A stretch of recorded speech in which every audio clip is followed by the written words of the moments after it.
the rest of the news. All right, Marcus Carlson with Business News. Thank you very much. Let's turn now to Media Watch with Nicholas Rushworth, who's going to tell us what's buzzing on the internet. Good evening to you, Nick. Hi, Cyril. You're looking at French politics. No mobile phones in cabinet meetings. A new rule laid down by the president, François Hollande. François Hollande has put his foot down. He has said, don't bring that phone into cabinet meetings from now on. I have had enough. It's being reported all over the French press. This is the website here for the Nouvelle Obs magazine. There you can see what mobile phones in cabinet meetings. What does it say? Confisqués, so confiscated, like they're naughty boys and girls at school. This is the first cabinet meeting for the Hollande-Valls duo. There you can see a little picture of that. After the fiasco for the ruling socialists of the municipal elections, of course, last March, the reshuffle wasn't there and Valls emerged as the PM. Vanity Fair, there's a French edition of Vanity Fair. It's reporting on this, showing Stéphane Le Foll there. He is the ruling Socialist Party's spokesperson now. There, what is he doing? Is handing in his mobile phone. And that piece saying, yes, Hollande is asking them to hang up during the meetings. But what I found fascinating in reading it was it stands to reason, to be honest, that they should have to actually listen during the cabinet meeting. It's too much, isn't it, Cyril, when you're in a meeting and someone's scrolling down all the time. But apparently the bugbear for President François Hollande was actually Cécile Duflot. If we have a look there at her, she's quit the government, hasn't she, as a Green, because she doesn't like Valls' policies. And she used to even text François Hollande during cabinet meetings. So that's one of the things that drove him bonkers. And of course, he's put his foot down there. And just a little look at the lovely Élysée Palace venue for that meeting. Get those drapes. So hold on, Cécile Duflot, who just left the government, she would actually be at the same table as François Hollande, but instead of putting her hand up and speaking, she would send him a text message. All right, well, she's out of the government now. Moving on, we saw a few days ago the artwork of George W. Bush, former American president. We all goggled at his version of world leaders. Now it turns out his inspiration was none other than Google Images. Well, yeah, goggling at those pictures, but was he really Googling?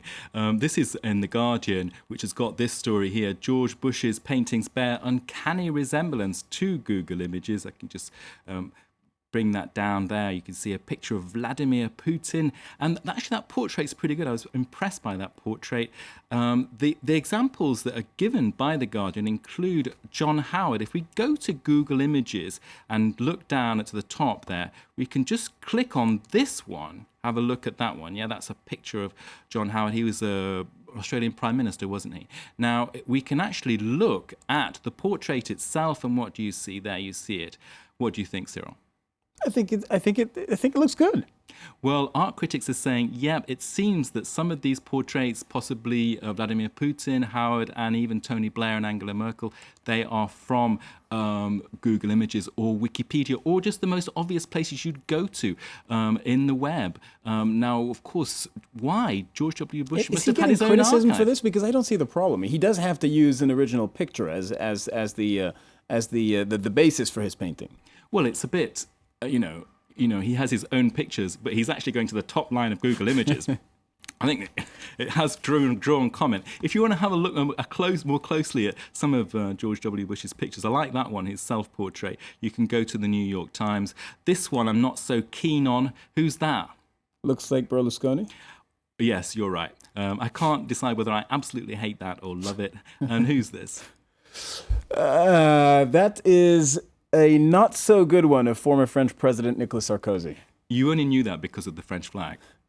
It doesn't. It's not a.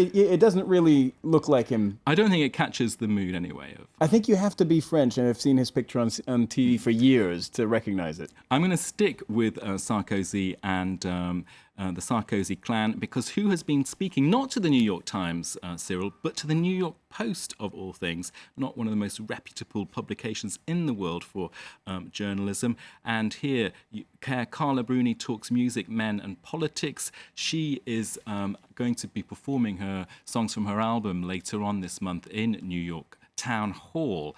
Now, this has been picked up by the French press, which has here, I can just go to it, Le Parisien, saying a quote from that interview with the New York Post is that, "What do you think of your husband's voice?" "Oh, it's marvelous," she says. "He would have been a brilliant actor." So, of course, that has been making some of the buzz. Here you can see a little picture of the former presidential couple in France.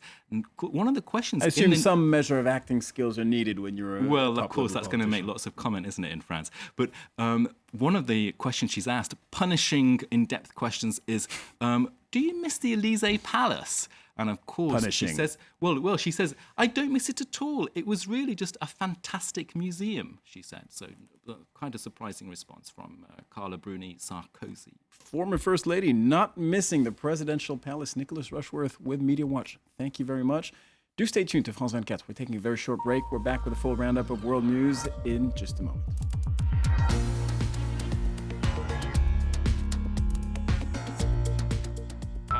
Beyond Business. France has seen a steep drop in manufacturing jobs, and some say it makes the country not only poorer, but also less secure. In Beyond Business, we look at the link between manufacturing and national security, comparing France to the United States. Beyond Business, en France 24, en France24.com.